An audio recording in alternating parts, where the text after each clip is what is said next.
So they have the potential, in particular the Right to Information Act has the potential to significantly improve the communication of governance.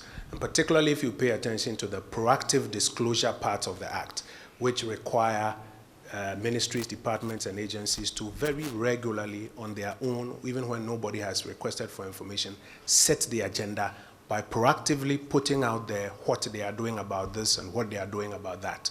We have the devices at the Ministry of Information ready to support any of those functions.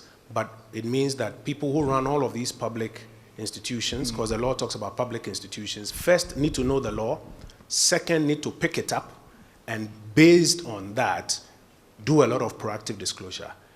Because if you don't, there's another part of the law that allows anybody to come searching for information and to use that information for whatever purposes. And I say that that is even part of agenda setting in governance. Except that often when people are looking for that information, they are not looking for that information to promote the work of government or for the communication of governance. They are going to use it to say, of all the 500 things you have done, here's one example of something that went bad. And oh, by the way, that means you are so bad.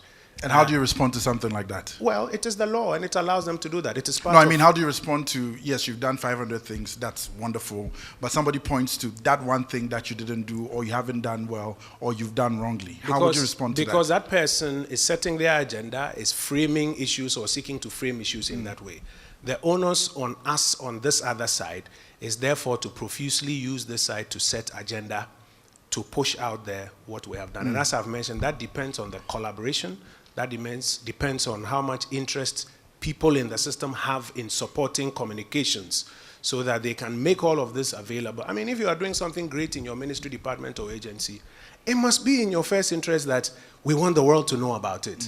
But if you are doing something great in your ministry, department, or agency, and you would not open up, you will not share information, it would take a miracle for anybody to help you communicate the kind of governance that you're exercising in your part.